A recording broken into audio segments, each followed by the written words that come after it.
Hola, muy buenos días. ¿Escucha bien o sí? Ya, perfecto. Muy buenos días, bienvenidos a esta nueva sesión del ciclo Actualidad en Contexto, conversaciones sobre lo que está pasando.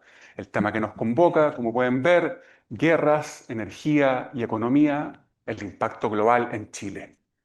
Para hablar de este tema tenemos dos invitados de lujo realmente. Me gustaría presentarlos. Tengo aquí a mi izquierda a Pablo García.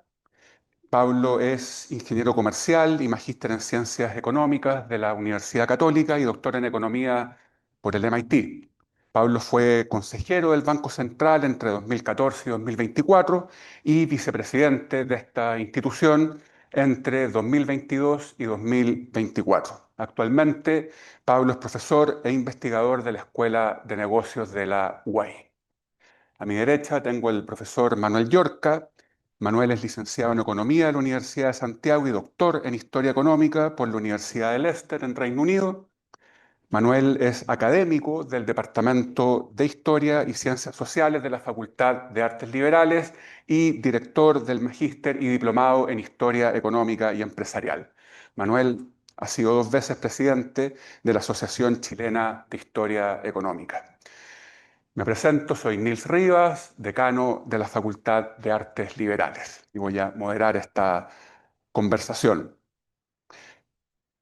Hace 2 semanas, quizá alguno de ustedes estuvo acá, tuvimos una conversación sobre el conflicto que ya todos conocemos, por supuesto, Estados Unidos, Israel por un lado, Irán por el otro, y analizamos las consecuencias geopolíticas, sociales, culturales también, que están siendo ocasionadas por este conflicto. Dicho sea de paso, ese día tuvimos también la participación de un profesor de la UAI que es iraní y que había estado en Irán recientemente y pudo entregar una visión, bueno, muy interesante, más testimonial y real, ¿no es cierto?, respecto de lo que está ocurriendo allá. Y a raíz de ese conversatorio, ese tema, con el equipo con el cual habitualmente vamos definiendo los temas que tratamos en este conversatorio, bueno, inmediatamente lo que se nos vino a la mente fue, bueno, el siguiente tema tiene que ser cómo todo este conflicto que fue analizado en esa ocasión a nivel más macro, más global, más geopolítico, cómo este conflicto está impactando y va a impactar a Chile, y particularmente en el ámbito económico. Y bueno, definimos el tema, que podemos ver plasmado aquí en esta imagen, y a pocos días la realidad nos habló directamente y pudimos ver el anuncio de un alza en el precio de los combustibles, que de hecho se ha materializado, bueno, el día de ayer, y pudimos ver ya de manera muy concreta cómo este conflicto está generando impactos concretos, inmediatos, en nuestro país, en nuestra economía. Y por cierto, dado este verdadero golpe que ha sufrido la economía de nuestro país, bueno, la pregunta que surge inmediatamente es, bueno, ¿qué puede pasar? Acá, por supuesto, sabemos que no existen los oráculos, pero hay evidencia, hay experiencia, hay historia, y eso permite de alguna manera, conjeturar sobre bases más o menos sólidas o al menos razonables acerca de cómo puede desarrollarse, cómo pueden desarrollarse los efectos que estas tensiones internacionales están provocando en el país. Y quizás lo que más nos inquieta a nosotros acá en Chile es si este verdadero shock que hemos visto en el ámbito de los combustibles, si es que esto puede propagarse y si es que ya, eh, digamos, la amenaza de un shock mucho más grande y profundo es una amenaza real o no, qué tan cierta puede ser. Y me gustaría partir con esa pregunta, con la visión tuya, Pablo, respecto de, bueno, cómo ves este escenario, cómo puede desarrollarse, hasta qué punto o qué magnitud puede alcanzar este choque que hemos vivido estos días y bueno, a partir de eso ya podemos obviamente abrir una conversación en distintas direcciones, pero partamos por ahí. Bueno, gracias por la invitación y gracias a todos ustedes por estar acá. Creo que es un tema que obviamente nos convoca, nos interesa y es bueno traer como la perspectiva, ¿cierto? Todos estamos con ese grafiquito que salió en el Mercurio de los cambios semanales del precio de la benzina y que salía disparado por el eje. Es un poco confuso verlo de esa manera. Pero primero, creo que es interesante mirar que lo que está ocurriendo en el mundo es un fenómeno donde la economía y las finanzas y la geopolítica están interactuando. O sea, aquí no es un problema solamente de precio del petróleo, sino que es un problema vinculado a que la economía es parte de los instrumentos para la presión geopolítica. Tanto como históricamente han sido las sanciones financieras que cortan a Irán y, por ejemplo, cortan a Rusia en su minuto de las finanzas internacionales, como el hecho de que ahora Irán está retrucando, cortando el abastecimiento de petróleo vía el tema de los ataques en las refinerías, ¿no es cierto?, el Golfo y el cierre potencial, completo, parcial, ¿no es cierto?, que parece que ahí hay un juego, ¿cierto?, de cuánto esto puede ser efectivo como arma económica. Entonces, hay que entenderlo de esa perspectiva, que el petróleo ahora no es solamente un resultado, sino que es un instrumento. El precio del petróleo es un instrumento porque es el mecanismo mediante el cual se presiona en la paz. Y uno puede ver las declaraciones. Trump está argumentando que está negociando. Los iraníes dicen que no están negociando, ¿no es cierto? Porque a Trump le preocupa el precio del petróleo, le preocupan las acciones, le preocupa la percepción de inflación dentro de Estados Unidos y tratando de usar esto para ir moderando y también jugando el juego doméstico. Entonces, por eso es bien incierto cómo estas cosas van evolucionando hacia adelante. Ahora, domésticamente, el segundo punto, domésticamente.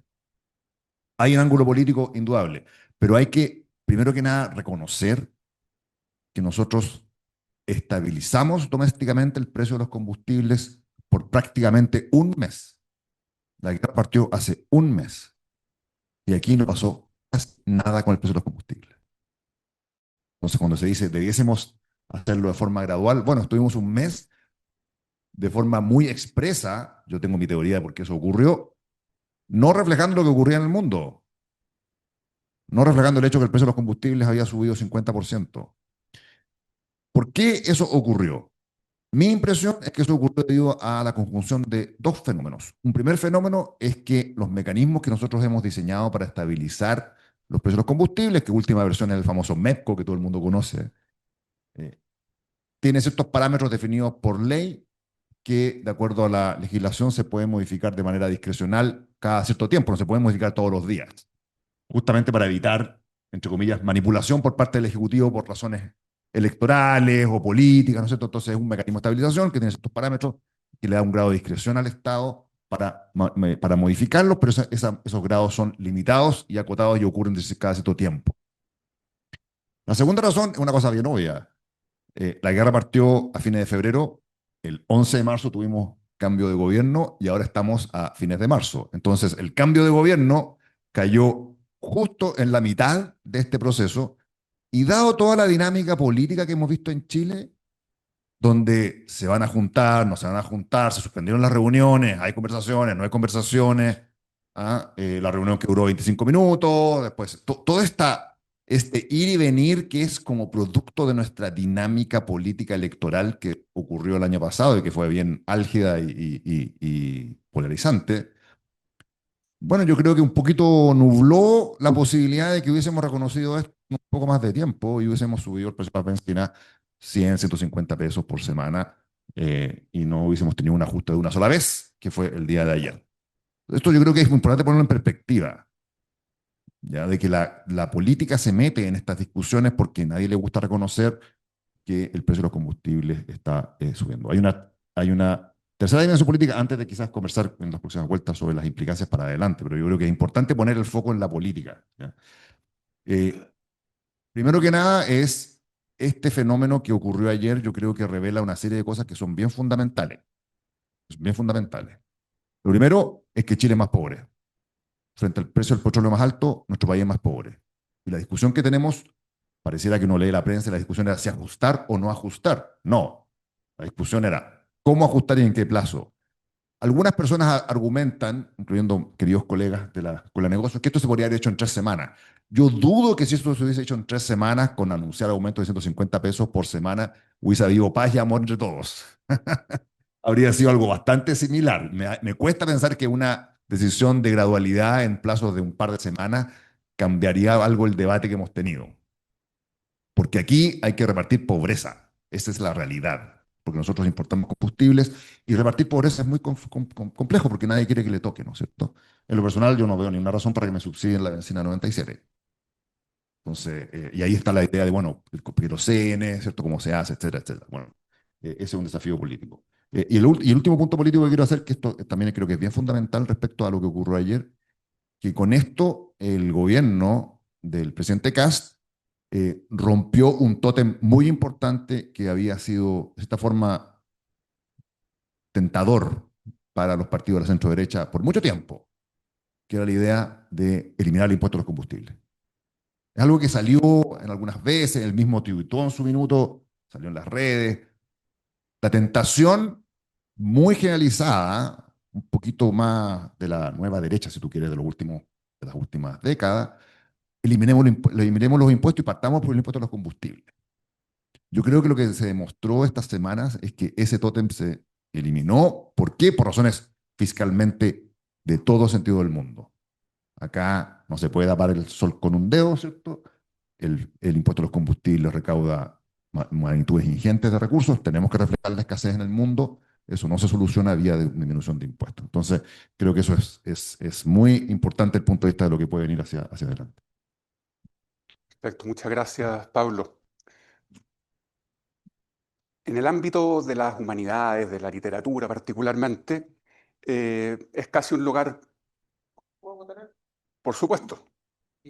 A propósito de lo que decía Pablo de la dimensión política, a lo mejor se podría discutir ahora, aprovechando la coyuntura, el subsidio que tienen los camioneros en Chile, porque pagan muy poquito impuesto, reciben, de lo poco que pagan, reciben buena parte de las devoluciones.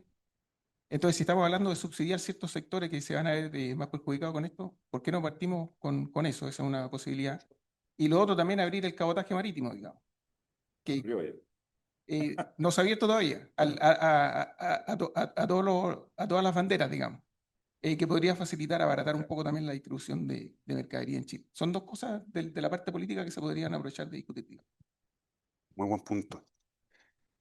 En el ámbito de las humanidades, como decía recién, particularmente en la literatura, es casi un lugar común afirmar que no hay nada nuevo bajo el sol, digamos, que no hay originalidad propiamente tal, sino que de alguna manera ya todo había sido dicho, todo había sido escrito por Homero en el mundo clásico. Ya todo está en la Odisea, ya todo está en la Ilíada. Y toda la literatura posterior es algo así como una cita, una, una variación de esos universos que ya habían sido plasmados por Homero en las obras fundacionales de la literatura. Me gustaría saber si esa idea eh, hace sentido en la historia, si es también de alguna manera aplicable. Lo digo porque estamos viendo en las noticias, ¿no es cierto?, en los medios, lo que está ocurriendo y se habla, claro, de hechos inéditos, de hechos históricos, una alza histórica, ¿no es cierto?, en el precio de los combustibles, un conflicto que pareciera también tener como eh, distintos grados de novedad para muchos. Eh, pero lo cierto es que quizá nada de esto es tan nuevo. Quizá cuando vemos esto en perspectiva histórica, podríamos pensar que lo que se afirma en el plano de la literatura es también aplicable de cierta forma en el plano de la historia. Entonces, en ese marco, me gustaría preguntarte, Manuel, desde tu perspectiva como doctor en historia económica, ¿desde cuándo podemos hablar de conflictos bélicos internacionales que hayan afectado de manera tan significativa a la economía mundial? Claramente no es algo nuevo, pero ¿qué tan antiguo es? ¿Hasta dónde se remonta lo que estamos viendo hoy? ¿Hasta dónde lo podemos rastrear en la historia? ¿Y qué tan nuevo o qué tan conocido y antiguo es lo que estamos viviendo hoy. A ver, yo creo que hayan afectado a la economía mundial habría como que remontarse desde que tenemos una economía global interconectada, qué sé yo, ¿no? Entonces, normalmente los colegas ubican ese espacio de tiempo después del fin de las guerras napoleónicas. De hecho, las guerras napoleónicas mismas fueron un tremendo suceso, ¿no? En el sentido de que los principales puertos europeos estuvieron bloqueados. En esa época Europa ya era potencia mundial. Ahí sí. Sí. Ya decía que durante la guerra napoleónica obviamente hubo una tremenda disrupción en el comercio mundial porque Europa ya era el principal poder económico en esa época y los principales puertos europeos estuvieron bloqueados. Entonces, cuando termina la guerra napoleónica, obviamente hay una intensificación, digamos, del comercio mundial bien importante y de hecho muchos colegas ubican ese episodio como el inicio de la globalización económica, ¿ya? A partir de ese periodo, bueno, hay guerras chicas que yo creo que fueron significativas a propósito de lo que decía Pablo desde el punto de vista político, que se dio la guerra del opio, que abrió de alguna manera a China al comercio internacional. Poquito después el arribo de Estados Unidos a Japón, que también obligan a abrir a Japón al comercio mundial. Y de ahí de alguna manera hay una integración bien fuerte o más fuerte de la que existía antes de Asia a las redes internacionales de comercio y sobre todo la multilateralización del comercio internacional. Pero después una guerra que a mí siempre me ha llamado la atención, la poca atención que ha recibido, es la guerra franco-prusiana. Porque, a propósito que está Pablo acá, que es experto en temas monetarios, en 1870, cuando termina la guerra, por primera vez se instaura esta idea de que tiene que haber reparaciones de guerra. Los alemanes le imponen a los franceses tremendas reparaciones. Y esas reparaciones, digamos, pavimentan la entrada de Alemania al patrón oro. Y eso es algo inédito porque ya estaba Gran Bretaña, algunas colonias británicas, pero con la entrada de Alemania hay como un efecto dominó. Si están las dos principales potencias de Europa en oro, ¿por qué no entramos nosotros también? Muchos países entran en oro y ahí por primera vez tenemos, a raíz de esa guerra, bien puntual, tenemos, como dice Pablo, ya problemas de otra índole, qué sé yo. Se adopta un tipo de cambio fijo a nivel mundial por primera vez y eso va a tener muchas repercusiones después cuando parte la Primera Guerra Mundial, porque con un tipo de cambio fijo a nivel mundial inédito, hay un efecto contagio de precio que fue brutal, digamos, eh, durante la Primera Guerra Mundial, ¿ya? Entonces, bueno, ahí tenemos después de las guerras del siglo XIX, la Primera Guerra, obviamente, que es bien conocida, la Segunda Guerra. Así que nuevo no es. Y después, bueno, tenemos los shocks petroleros, que es mucho más relevante. Podemos hablar de eso también, ya de los 70. Perfecto. Para entrar algo un poco más específico, más cercano a nosotros y siguiendo con la perspectiva histórica, en términos generales, cuando hablamos de grandes conflictos, guerras internacionales, eh, ¿qué antecedentes tenemos de impactos que esas guerras, esos conflictos hayan generado específicamente en la economía de Chile? Y si pudieras dar algunos ejemplos concretos de eso. A ver, bueno, la Primera Guerra Mundial, eh, el principal producto de exportación de Chile era el salitre. Y cuando parte la guerra, nos pega muy fuerte, porque en esa época el principal destino de las exportaciones de salitre de Chile era Europa, y principalmente Alemania. Entonces se nos cortó prácticamente el 40% del destino de las exportaciones de salitre ya. Eso era importante no solo porque Chile vivía del sector exportador, sino también porque el Estado... El, est-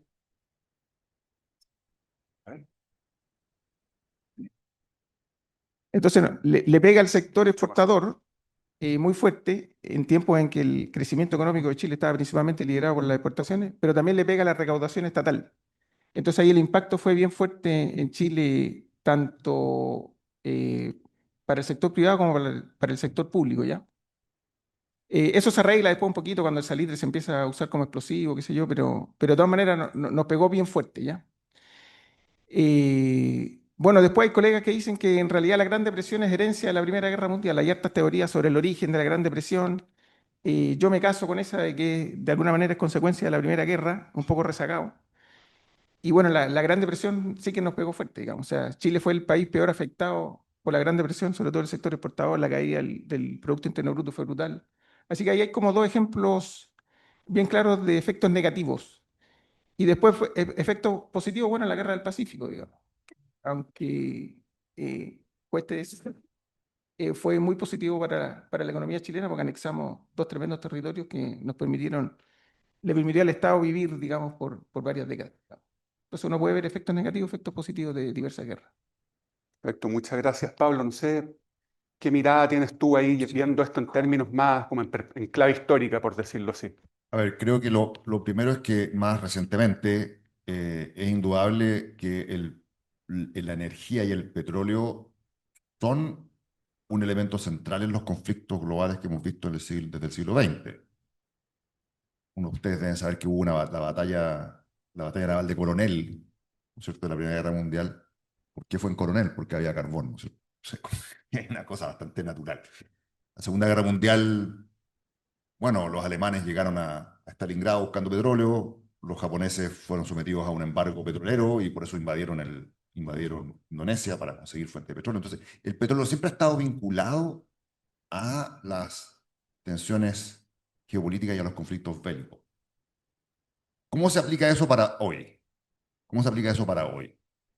Creo que la principal amenaza para adelante que esto puede materializar es el hecho de que se concretice la observación de que tenemos un bloque, si ustedes quieren, occidental, atlanticista, economía liberal, democracia, llámenlo como ustedes quieran, la OTAN, ¿no es cierto? Y después están los países que están en la línea más de desafiar este escenario. Uno, obviamente, es Rusia, ¿cierto? Irán, indudablemente, eh, y está China. Entonces, creo que el riesgo realmente para la economía mundial de un escenario como la Gran Depresión o una guerra mundial o lo que fuese, es que en este escenario de conflicto que ya expandió de Rusia, hay un vínculo entre Rusia e Irán, ¿no es cierto? Es bien evidente. Hay una asociación entre Ucrania, Estados Unidos, Europa, Israel, un poco tensionada, pero indudablemente uno puede identificar que están de un mismo como lado de este conflicto, que esto se expanda hacia China, Taiwán, Corea del Norte, ¿cierto? Porque eso puede ser una expansión que claramente sea una amenaza como más existencial al modelo de crecimiento que hemos tenido por los últimos 80 años. O sea, eso para Chile podría ser realmente algo más catastrófico.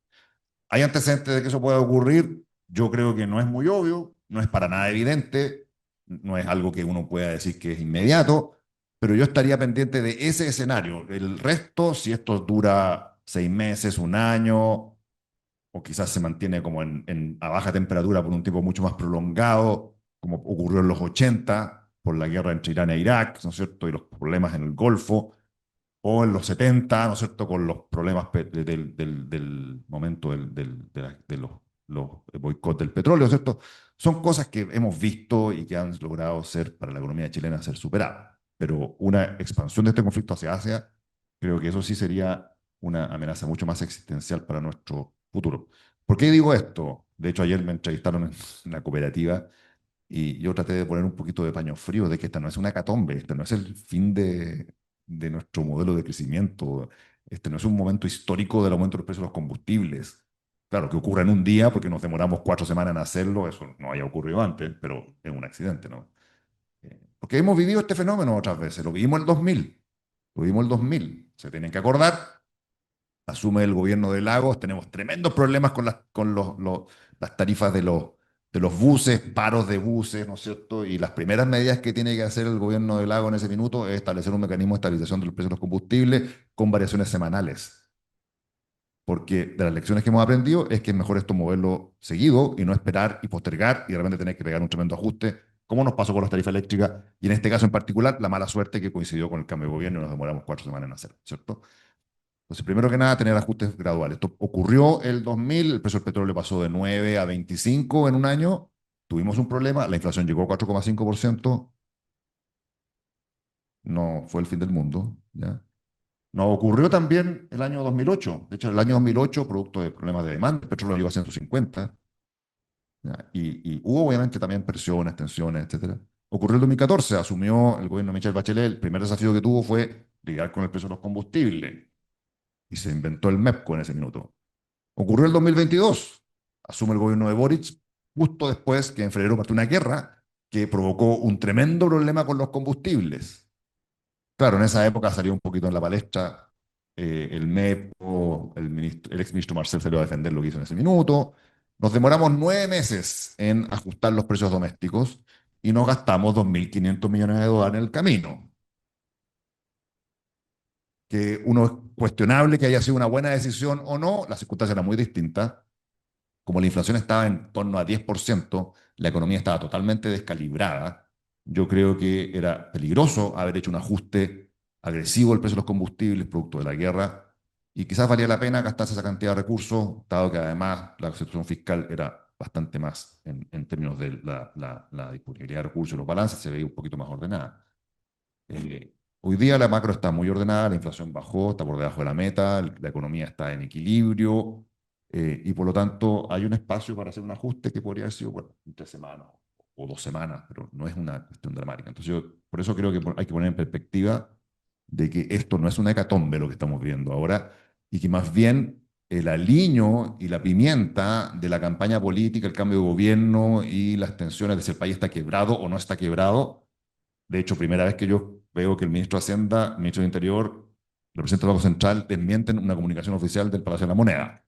Eso no lo había visto nunca, eso es inusual. Lo demuestra que aquí hay un montón de ruido ambiente que tenemos que tratar de limpiar, porque en la medida que Asia siga en paz, vamos a estar ok. Creo que esta es como una visión un poco más de la historia de los conflictos. Seguro. Gracias, Pablo. En una columna que publicaste el fin de semana en el Mercurio, hablabas de, bueno, por un lado el efecto más evidente, que ya lo hemos comentado, que es el efecto inflacionario, ¿no es cierto? Que esto tiene y que se vio reflejado de manera tan concreta, tan evidente en el alza de los combustibles. Y al mismo tiempo hablabas de otro efecto bueno, tiene una apariencia paradojal, que es la de que esto pueda generar también un efecto desinflacionario. Y la conjunción de esos dos elementos, la presión inflacionaria con una respuesta más de mediano plazo, contractiva, de estancamiento de la economía, básicamente, esa conjunción de elementos podía ser, digamos, una amenaza frente a la cual hay que estar bastante atentos y hablabas ahí también de este concepto que se ha visto también en otros, digamos, lugares de esta estanflación, ¿no es cierto?, que vendría a representar esta combinación de dos elementos que se mueven en direcciones contrarias de alguna manera, la presión inflacionaria y al mismo tiempo una presión desinflacionaria y contractiva. ¿Podrías profundizar un poco en eso y en ese concepto de la estanflación, pensando aquí en ciudadanos que no son economistas y que sería importante poder entender eso como en peras y manzanas, por decirlo así? Mira, el concepto de esta inflación surge en los años 70 en la discusión de economía política en Estados Unidos, en Inglaterra, en el mundo industrializado, producto de que se observó al mismo tiempo, eso es muy importante, se observó al mismo tiempo inflación que subía y desempleo que también subía. Es al mismo tiempo. O sea, tenías una observación que estos dos males que enfrenta la economía, que es la inflación y el desempleo, estaban apareciendo como de manera simultánea, provocando un poquito la bancarrota conceptual de la manera como se veía la economía en esa época.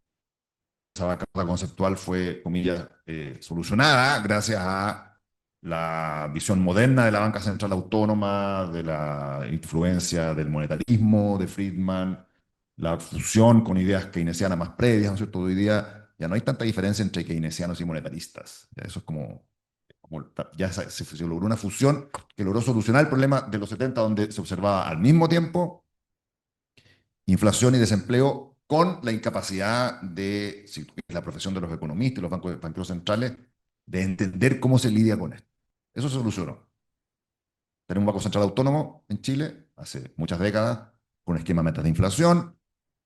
Si ustedes quieren, esa es la solución a los problemas conceptuales de esa época y una garantía de que no vamos a tener esta inflación.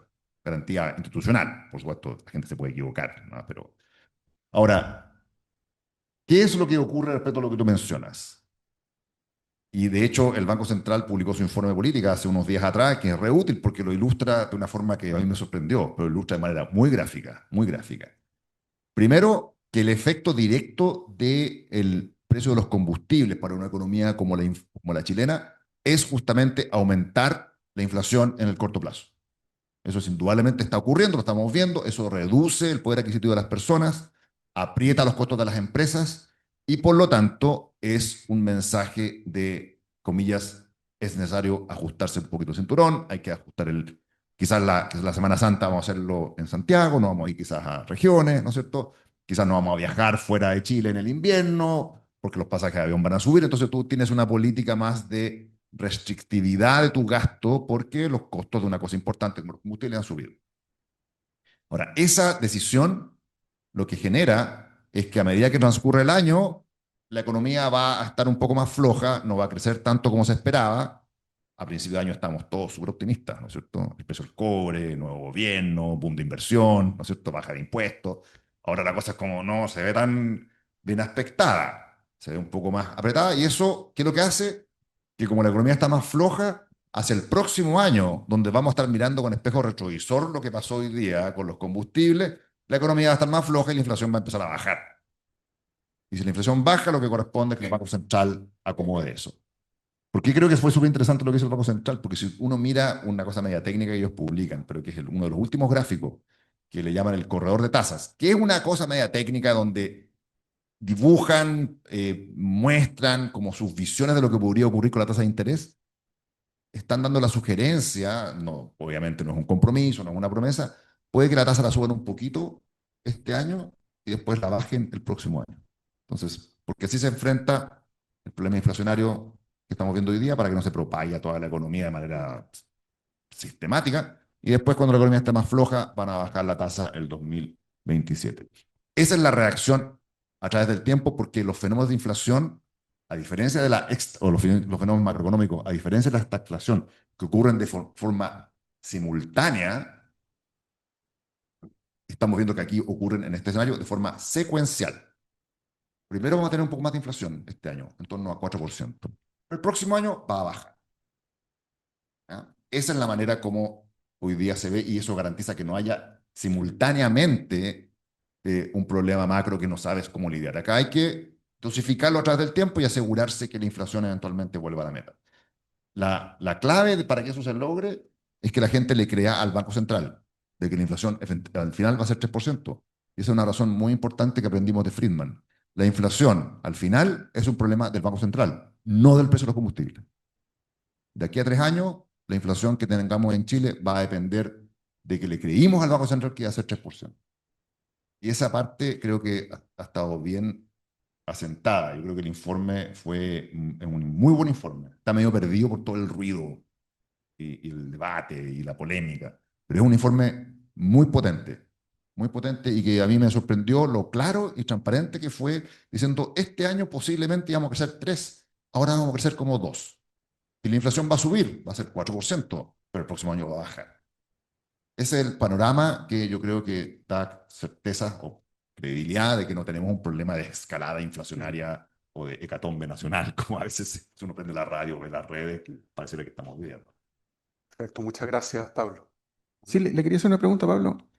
Y después de toda crisis económica, normalmente hay cambios de paradigma económica, que sea el surgimiento del keynesianismo, después de la Gran Depresión, después lo que mencionaban del monetarismo, qué sé yo. Ahora con Trump en el poder y que hay tanto roce con la Fed, ¿tú crees que esta idea de Banco Central Autónomo podría estar en peligro? A ver, creo que si la Corte Suprema en Estados Unidos le hubiese dado lo que ella a Trump para que removiera a los miembros de la Junta de la Fed, indudablemente estaríamos en problemas. Pero nos dimos cuenta de forma bastante clara que la Corte Suprema de Estados Unidos, a pesar de ser muy de derecha, por supuesto, tiene una supermayoría los jueces más conservadores, hay una línea que no cruzaron, que es la autonomía del Banco Central. Yo creo que eso es muy importante. Es de las grandes lecciones que aprendimos los últimos 50 años. ¿Por qué se produjo la estanflación de los 70? Porque los bancos centrales no eran autónomos.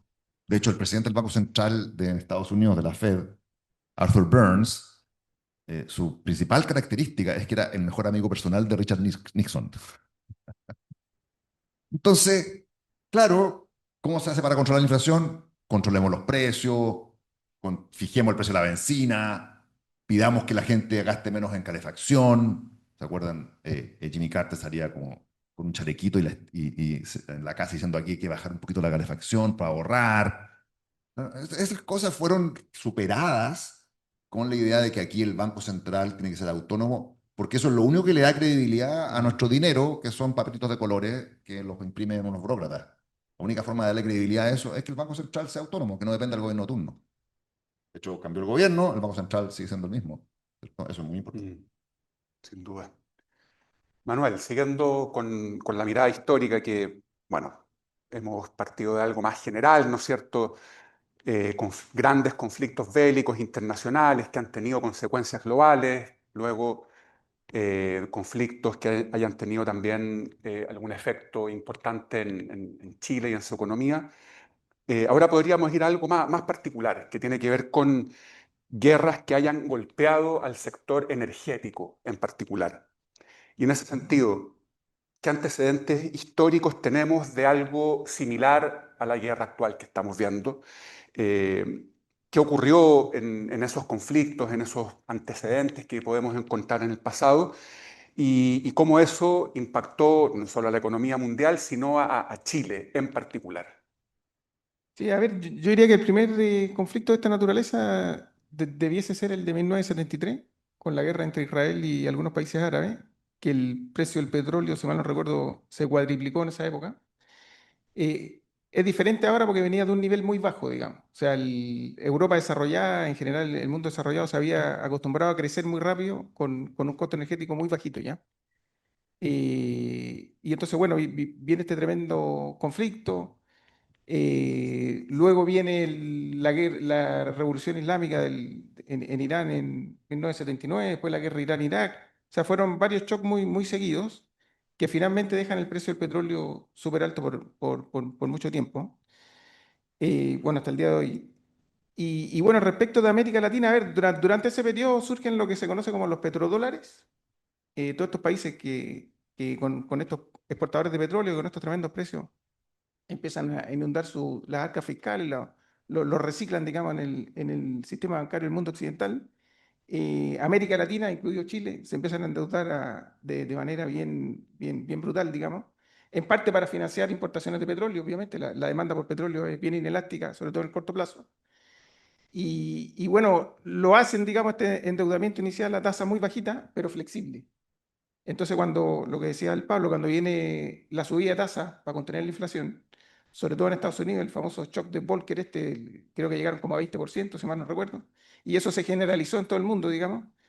Entonces ahí lo que ocurre, digamos, que el coste de la deuda de nuestros países se fue a las nubes, y ahí vino el reventón, digamos, en América Latina, que parte con México, después sigue a otros países, abarcando todo el continente. Y por eso se conocen los 80 como las décadas perdidas de América Latina, digamos. O sea, el costo fue Ujú. brutal. El costo inflacionario en Chile, a ver, del 73, porque normalmente asociamos la inflación al periodo del UV, pero en realidad del 73 al 76 anduvimos en más de tres dígitos. O sea, en tres dígitos. Promedio, no sé, algunos años 300%, cosas así, digamos. Algo que nunca más se vio ni se había visto antes, digamos. O sea, el periodo entre el 73 y el 76 en Chile, el nivel de inflación fue hiperinflación, digamos. Eso, algo que a veces no nos olvidamos, digamos. Entonces, obviamente fue muy significativo para Chile ese primer shock petrolero, bueno, obviamente se agravó por la inestabilidad política interna, etcétera. Así que puedo pensar en eso, digamos. Perfecto. Bien, y mirando hacia nuestro vecindario, ¿cómo estamos en comparación con nuestros vecinos? Porque todos, ¿cierto? O muchos de nuestros vecinos tienen una condición similar a la nuestra, importan, ¿cierto? La mayor parte, casi la totalidad de su combustible, está Perú, Bolivia, Uruguay, en fin. ¿Cómo estamos en ese contexto latinoamericano? ¿Estamos más firmes que nuestros vecinos? ¿Cómo nos ranqueamos ahí? Creo que lo primero que hay que reconocer es que Latinoamérica está en general muy bien parada en este escenario. Ya. Lo primero que hay que decir es que estamos muy bien parados en este escenario. Por diversas razones. La primera razón es que en este proceso de inestabilidad, incertidumbre global, problema de las tarifas, ¿no es cierto? Eh, Eso le ha hecho alguna mella al dólar a nivel mundial. Eso le ha hecho alguna mella al dólar a nivel mundial. Claro, sigue siendo una buena moneda de refugio, eh, pero no sería descartable que de aquí a unos años más tengamos un ciclo de debilitamiento del dólar, que en general es muy bueno para Latinoamérica. Hemos tenido periodos de debilidad del dólar porque se va a aceptar un poco más de inflación en Estados Unidos. Yo creo que eso no es para comprometer la autonomía del Banco Central, pero la inflación, traerla de vuelta a 2%, mira, en realidad como que esperemos unos varios años para hacer esto. Entonces, la Fed, hay un cambio de presidente del Banco Central, estas cosas que tú mencionas siguen estando tensionando un poquito la credibilidad del Banco Central de Estados Unidos, pero hay que ser realista, como digo, una cosa es ser autónomo, otra cosa es ser leso, tienes que reconocer que el gobierno allá es distinto, eh, y por lo tanto una ortodoxia monetaria del punto de vista de la Fed es cuestionable que vaya a ser así muy extrema, ¿no? Entonces tenemos un escenario de debilidad del dólar y eso beneficia a precios de commodities como el cobre, como la soya, y por lo tanto es bueno para países latinoamericanos. Por ejemplo, fines de los 80, en los 70 también este boom que tú mencionas fue empujado por precios de commodities también bastante positivo. Entonces, en general el escenario internacional financiero no es malo para Latinoamérica y además tiene una gran característica. Somos un país en paz geopolítica, lo que eso, si nos comparamos con el resto del mundo, claro, están los temas de Cuba, Venezuela, pero en el contexto global es un continente súper pacífico, súper pacífico. Y eso hoy día, pucha que vale, ¿cierto? Eh, Respecto a la situación, como si tú quieres más de abastecimiento de hidrocarburos, ahí yo creo que hay una segunda razón que nos hace ser como región más resiliente, y es el hecho de que Estados Unidos se ha transformado, y es algo muy importante en la geoeconomía de la combustible, se ha transformado en las últimas décadas en un exportador neto de combustibles. Entonces, el abastecimiento que nosotros tenemos en Chile viene del Golfo de México, viene de la refinería de Texas, ¿cierto? Y este mundo no está sujeto a todos los conflictos bélicos que vemos en el Golfo. De hecho, hay como dos benchmarks de precio de petróleo, el precio de a Estados Unidos, el precio de Europa, y se ha visto una brecha ahí porque el precio de Europa es el que está sufriendo más producto de todos estos problemas. El abastecimiento de gas natural, tenemos abastecimiento de gas natural desde Argentina, tenemos abastecimiento de gas natural desde países del Caribe, no estamos como Asia que traen su gas natural desde el Golfo, ¿cierto? Entonces, de nuevo, acá esto no es un commodity 100% sustituible. Al final los contratos importan, las relaciones importan, los proveedores importan. Y en el hemisferio occidental esto no está siendo amenazado. Entonces, como conjunto, yo creo que la región está bien. Entre los países, bueno, eso, yo creo que algunos países que exportan combustible, yo veo que a Argentina le va a ir muy bien. Esto no es que yo sea mileísta ni nada por el estilo, sino que un escenario de precio del dólar más débil, con buen escenario para los combustibles. Bueno, a Argentina le va a ir bien. A Argentina le va a ir bien. Los países que tienen petróleo, Perú no tiene, pero tiene gas natural. Brasil, Perú, Colombia con Perú, México con petróleo, ¿no es cierto? Países exportadores de petróleo les va a ir relativamente bien y eso, bueno, es importante también para la región. Nosotros tenemos que reconocer que nosotros no exportamos petróleo y tenemos que reconocer la escasez. Eso es parte de las realidades que tenemos que experimentar. Pero son diferencias, yo creo, más bien de segundo orden, Ya. en la medida que el Pacífico sea así como siga siendo Pacífico. Ojalá así sea.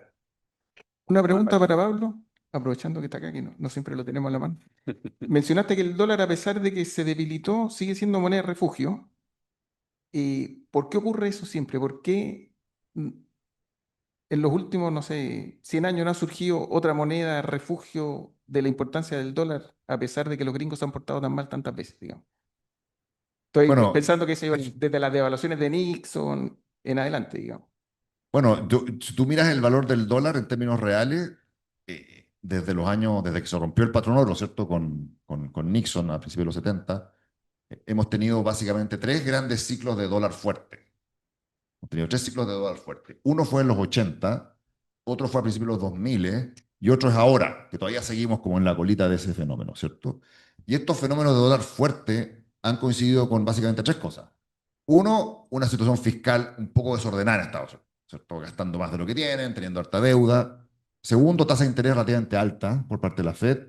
Y tres, saliendo de un momento de crisis en economías emergentes, que fue la crisis de la deuda, ¿cierto? A principios de los 80, donde indudablemente ahí los países emergentes se veían bastante a mal traer.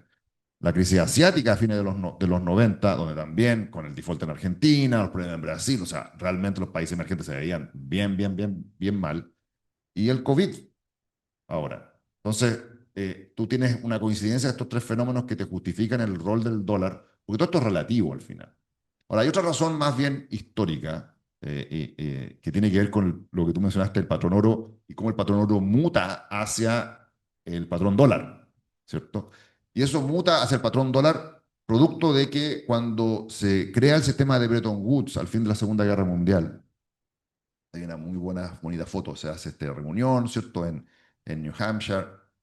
Chile está representado ahí, Chile de los países que firma al inicio del patrón de Bretton Woods. Y hay una discusión de cuál va a ser el sistema monetario internacional, cómo se va a estructurar el sistema monetario internacional. Entonces, ahí hay dos tipos de países que se pueden representar básicamente por Inglaterra y Estados Unidos. ¿Cuál es la característica de Inglaterra? Inglaterra tiene deudas hasta el cogote, ¿no es cierto? Tuvo que endeudarse muchísimo para sobrevivir la guerra. Y tienes países acreedores, que es Estados Unidos. Estados Unidos fue el que proveyó todo el financiamiento. Entonces, tú cuando diseñas el nuevo modelo de financiamiento, de finanzas internacionales, lo que Keynes quería era decir, mira, hagamos un banco central mundial que sea independiente, y definamos que todos los pagos financieros y de comercio se hagan en una moneda nueva que se llamaba, de hecho le puso nombre, se llama Bancor, y esa va a ser la moneda que va a permitir saldar las facturas de comercio, pagar las deudas, ¿no es cierto? Y por supuesto en ese directorio va a haber un importante miembro del Banco de Inglaterra, ¿no es cierto? Obvio. No vamos a repartir los cargos, pero va a haber influencia directa de Inglaterra en el funcionamiento de ese banco, lo cual, como país deudor, o sea, a mí me encantaría yo estar en el directorio del banco al cual le debo plata, ¿no es cierto? De hecho, si se fijan, la ley de sociedad anónima y las regulaciones financieras hacen que si tú le des mucha plata a un banco, no puedes ser director de ese banco por razones evidentes, ¿no? Bueno, Estados Unidos dijo, tú estás loco. Aquí eso se llama dólar. Aquí el sistema monetario internacional, la moneda con la cual tú vas a amarrar los pagos de facturas y con lo cual vas a hacer los contratos de deuda, va a ser el dólar norteamericano. Y esos son una Reserva Federal, el Banco Central de Estados Unidos, y nosotros para darle seguridad al mundo nos vamos a anclar al oro, ¿cierto? O sea, está el oro, está el dólar y después todo el resto. Entonces, así se crea este sistema y al final de cuentas, claro, Estados Unidos se ha, comillas, portado mal, pero todo esto es relativo. ¿Relativo a qué? O sea, en Chile nos hemos portado mucho peor. Eh, China, ¿por qué China no es una, interesante, por qué China no es una alternativa viable? Porque para que China sea una alternativa viable, para que la moneda china sea una alternativa viable en el sistema monetario internacional, tiene que tener Banco Central autónomo. Y aquí sabemos que no es así. Partido Comunista, partido único, el presidente del Banco Central es funcionario del Partido Comunista, sigue órdenes de Xi Jinping. No es autónomo. Y por tanto, ¿por qué yo voy a confiar como inversionista internacional en depositar mis recursos en el sistema financiero chino, que dependo de las decisiones que tome Xi Jinping? ¿Por qué el euro tampoco es una alternativa? Porque el euro, que es una creación como del banco, ¿no es cierto? Es una creación artificial, se crea un banco central autónomo de la nada, porque el euro finalmente descansa encima del sistema del dólar. Al final de cuentas, no es algo que esté compitiendo con el sistema del dólar, sino que es una interfaz. Y por lo tanto sigue siendo la alternativa más viable. Es como cuando tú tienes por ejemplo, nuestro sistema de cañerías, ¿cierto? Es muy difícil que entre una nueva empresa de agua a ofrecer cañerías nuevas para abastecernos de agua que venga de otra fuente, porque ya están las cañerías, ya están las empresas, hay un poder monopólico por ser ahí, tiene que haber un daño muy significativo al sistema para que tú en realidad empieces a ver una opción o una alternativa, y todavía eso no ocurre. Muchas gracias, Pablo. Manuel, bueno, tú dentro de la historia económica te has especializado también, has puesto un foco muy relevante en la historia de las crisis económicas. Y desde esa perspectiva, si pudieras sacar una gran lección, digamos, de esa historia para mirar el conflicto presente y mirar al menos el futuro más inmediato, ¿Cuál podría ser, crees tú, una gran lección, un gran aprendizaje que la historia nos esté mostrando?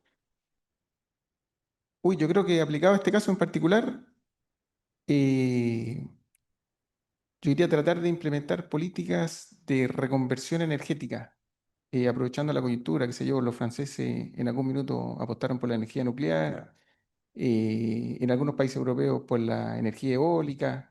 En Chile vamos en esa dirección, de hecho la matriz energética hoy día es bien distinta a la que teníamos en los 70, lo hemos hecho bien en ese sentido.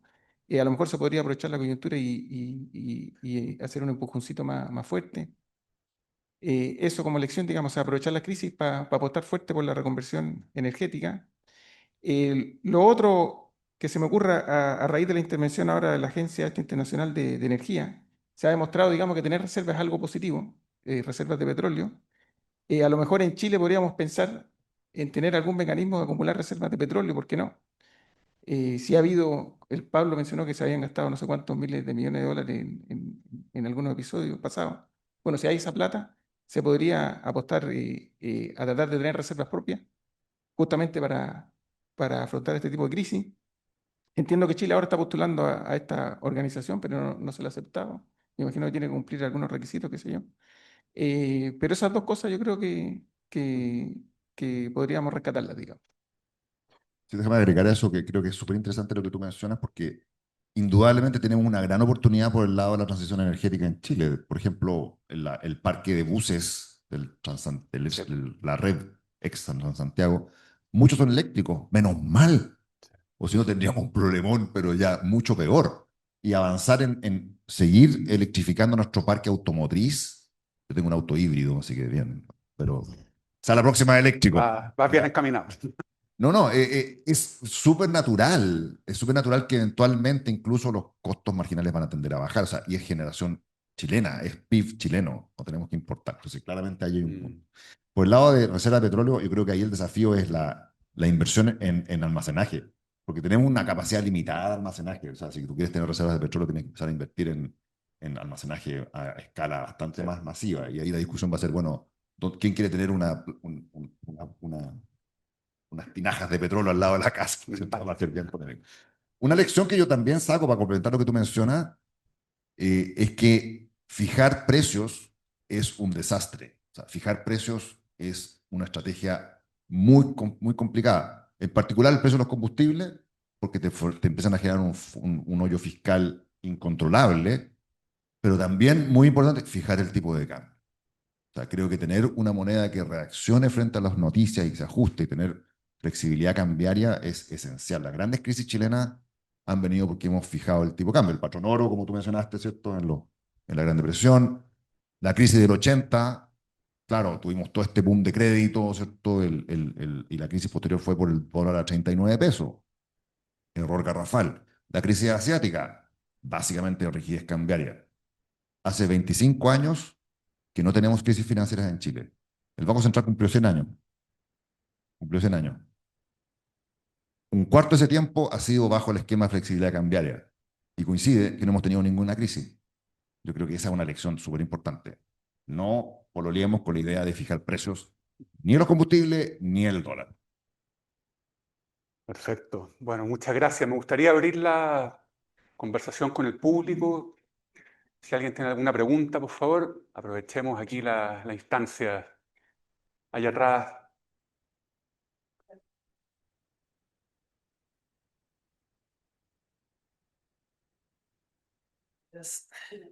Hola, buenas. Primero agradecerles por la conferencia y les quería hacer una pregunta relativa a lo último que estábamos hablando sobre la transición energética, porque mencionaron particularmente cómo esto puede ayudar a Chile, tanto de una independencia energética como una estabilidad de precio a largo plazo, pero cómo Chile también puede utilizarlo para plantearse también como un actor global para proveer en esta transición energética que no solo va a ser una cosa útil para nosotros, sino también a nivel global, ya que como vemos el mundo que parece plantearse es uno cada vez más fragmentado y este como relief que antiguamente daba la globalización, que era como, ok, puede haber una subida del petróleo por cierta cosa, pero eventualmente todo va a volver a su lugar, ya no necesariamente está. Por lo cual esto también se representa como una necesidad de carácter de independencia para todos los países y Chile como una democracia con instituciones fuertes se presenta como un proveedor ideal para este tipo de energía. Sí, déjame, hay un ángulo ahí que creo que es interesante, pero es muy difícil, que tiene que ver con cuál es la magnitud de nuestra ventaja comparativa potencial en energía renovable. Esto lo presentó hace unas semanas atrás Juan Carlos Llobet en una charla que tuvo con estudiantes de un MBA norteamericano. Y me sorprendió porque yo no conocía la cifra. Nosotros tenemos una capacidad potencial de generación de energía solar y eólica que equivale al doble de todo el consumo energético de Estados Unidos. Ese es el potencial de Chile. Entonces, por supuesto, nosotros no vamos a consumir todo eso porque somos una economía mucho más pequeña. Entonces, si tú lo pones en otra perspectiva, si nosotros logramos exportar toda esta energía, podríamos abastecer el consumo de Europa y Estados Unidos.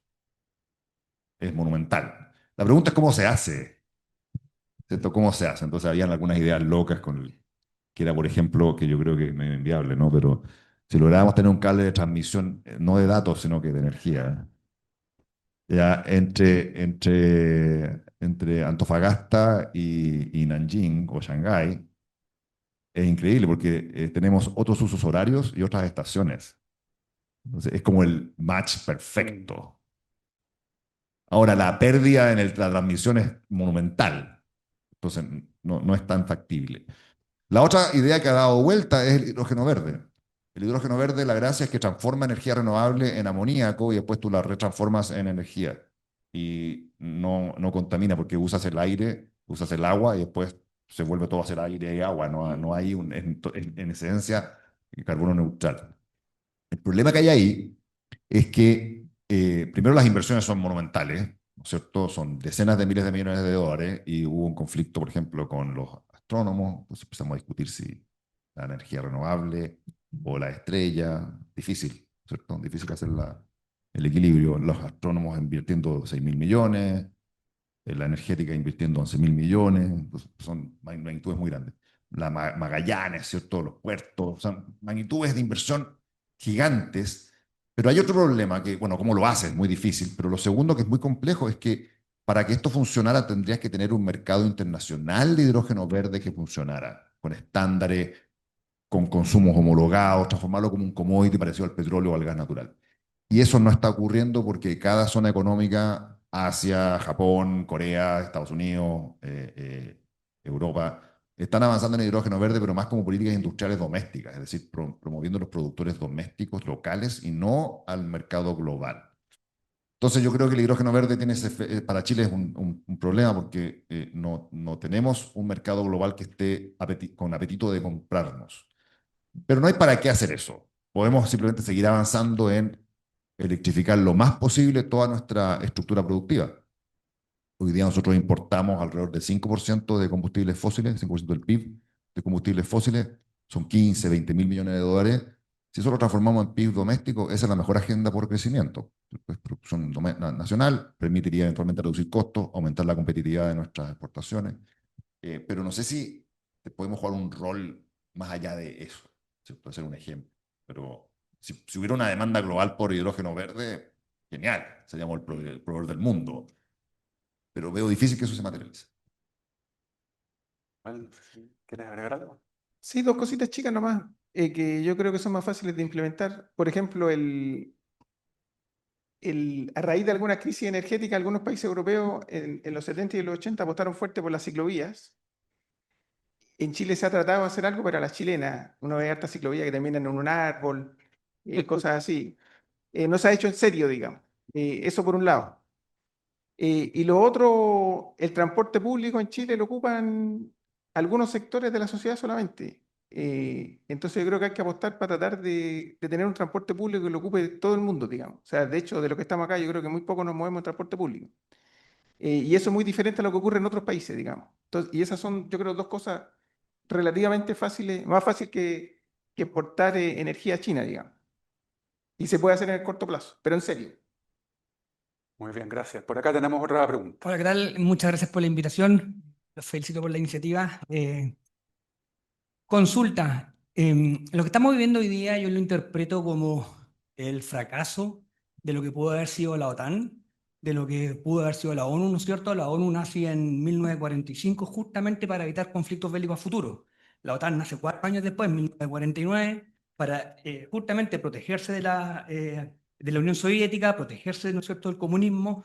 Sin embargo, vemos que las instituciones de las que hoy día nos debiesen defender, ¿no es cierto?, no están defendiendo. Hoy día Estados Unidos en forma hegemónica está saliendo, ¿no es cierto?, en un conflicto bélico unilateralmente, y uno se pregunta, bueno, ¿y quién nos defiende hoy día? Porque justamente la OTAN estaba para eso, justamente más que la OTAN, la ONU estaba para eso. Lamentablemente la ONU tomó un color político, ¿no es cierto?, se fue a la extrema izquierda. Después la OTAN toma también un color político, lamentablemente, ¿no es cierto? La OTAN representa solamente 1.000 millones de los 7.000 que somos, por tanto es un 15% de la población mundial.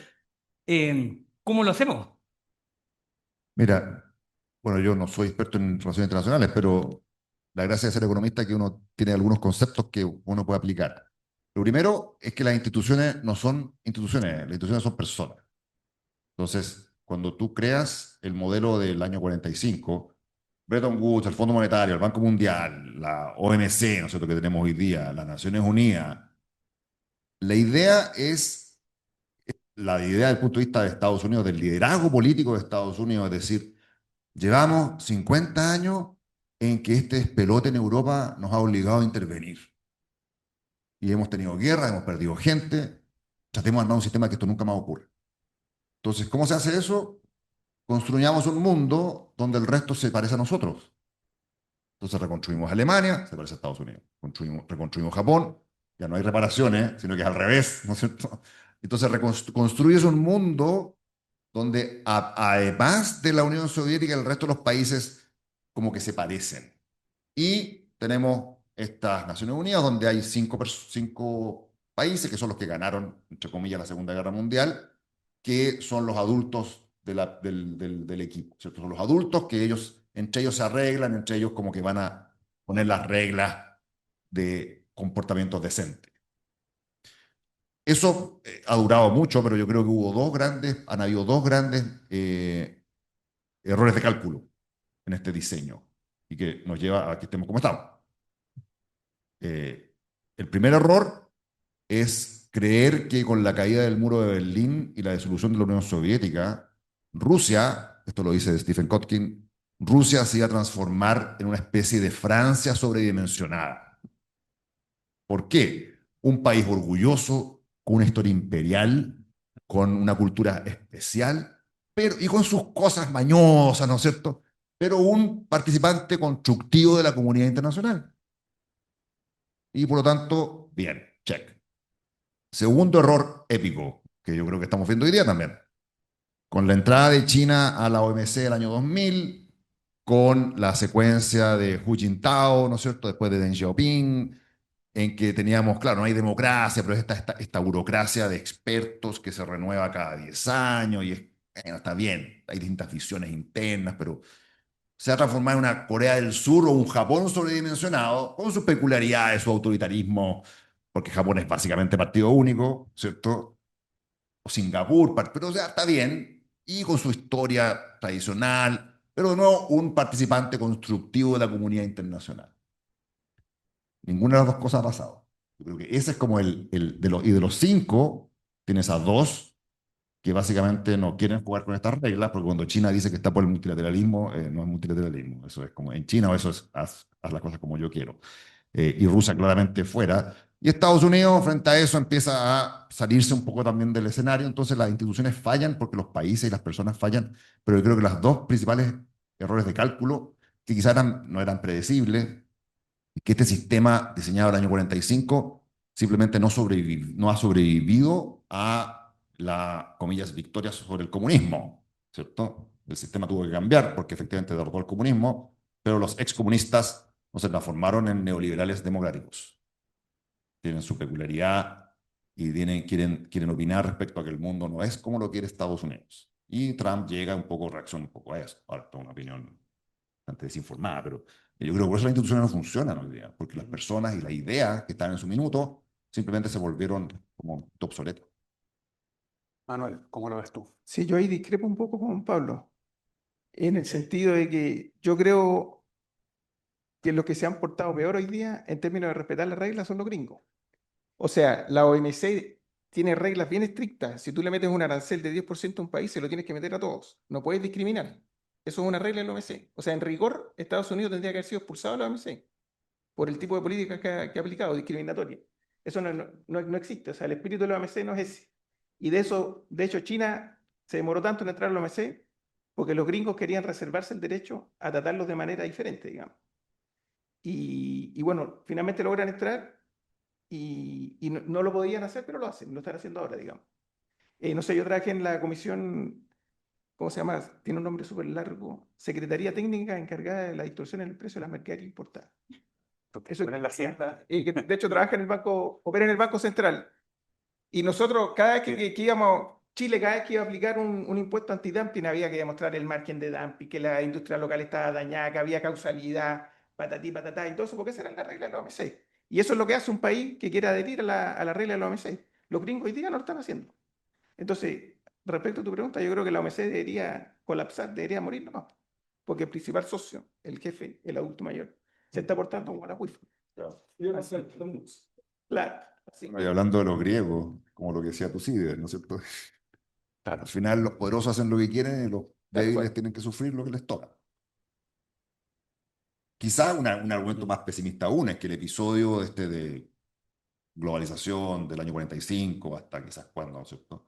Eso ha sido un accidente histórico. Y la realidad y lo concreto y la regresión a la media es más lo que vemos hoy día. Hay un ejemplo muy interesante. El Fondo Monetario está diseñado como seguro, como un seguro, de forma que si te va mal te ayudan. Bueno, cuando Milei tuvo problemas, el Fondo Monetario lo ayudó indudablemente, pero empieza conversaciones con Estados Unidos y Trump le dice, porque tenía las elecciones de medio término, ¿cierto? Trump le dice, si te va mal, olvídate de mí, solamente te ayudo si te va bien. Es como el antiseguro, ¿cierto? Entonces como que se acabó la idea de una acción colectiva que estamos todos parte del mismo grupo y nos apoyamos. Exacto. Nos queda tiempo para una última pregunta. Aquí alguien se anima.